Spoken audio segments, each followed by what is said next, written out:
दुनिया के 70 से ज़्यादा देशों में फैले मंकी पॉक्स वायरस ने अब भारत में दस्तक दे दी है। 14 जुलाई को केरल के कोल्लम जिले से देश का पहला मंकी पॉक्स केस सामने आया है। मरीज हाल ही में यूएई से केरल लौटा था। दुनिया में अब तक मंकी पॉक्स के 11,000 से ज़्यादा मामले सामने आ चुके हैं। भारत के इसमें मिलने से ज़्यादा टेंशन बढ़ गई है। वर्ल्ड हेल्थ ऑर्गेनाइजेशन के मुताबिक चेचक, खसरा, बैक्टीरियल स्किन इन्फेक्शन, खुजली और दवाओं से होने वाले भी मंकी पॉक्स से अलग होती है। साथ ही मंकी पॉक्स में लिम्फ नोड्स में सूजन होती है, जबकि चेचक में ऐसा नहीं होता है। इसका इनक्यूबेशन पीरियड आमतौर पर 7 से 14 दिन का होता है, लेकिन यह 5 से 21 दिनों का भी हो सकता है।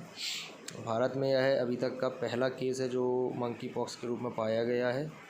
यूरोप में हाहाकार मचा है। स्किन पर दाने आमतौर पर बुखार आने के 2 दिन के अंदर दिखाई देते हैं। 55% मामलों में ज़्यादातर दाने चेहरे पर ही निकलते हैं। 75% केसेज में दाने हथेली पर और पैरों के तलवों में होते हैं, जबकि 70% केसेज में ओरल म्यूकस झिल्ली को प्रभावित करता है। साथ ही आँखों, प्राइवेट पार्ट्स पर भी मिल जाती है। मंकी पॉक्स होने के साथ ही स्किन फटने का स्टेज 2 से 4 सप्ताह के बीच रहता है। पहले ये दाने पानी और फिर मवाद से भर जाते हैं, फिर इन पर पपड़ी पड़ जाती है। यह काफ़ी पेनफुल स्टेज होती है। केंद्रीय स्वास्थ्य मंत्रालय का कहना है कि मरीजों की आंखों में दर्द या धुंधला दिखाई दे, सांस लेने में तकलीफ हो तो उन्हें अलर्ट हो जाना चाहिए, खुद को आइसोलेट कर देना चाहिए। मंकी पॉक्स से आप कैसे इसका बचाव कर सकते हैं? सभी हेल्थ सेंटर ऐसे लोगों पर कड़ी नज़र रखें जिनके शरीर पर दाने दिखते हैं। पिछले 21 दिनों में मंकी पॉक्स सस्पेक्टेड देशों की ट्रैवल हिस्ट्री, किसी मंकी पॉक्स सस्पेक्टेड से सीधा संपर्क रहा हो, ऐसे पर ध्यान दें। सभी संदिग्ध केस को हेल्थ केयर फैसिलिटी में आइसोलेटेड किया जाएगा जब तक उसके दानों की पपड़ी नहीं उधड़ जाती।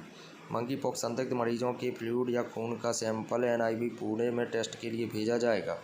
अगर कोई पॉजिटिव केस पाया जाता है तो फ़ौरन कॉन्टैक्ट ट्रेसिंग शुरू की जाएगी। विदेश से आने वाले यात्रियों को ऐसे लोगों के संपर्क में आने से बचना चाहिए जो स्किन रोग से पीड़ित हो।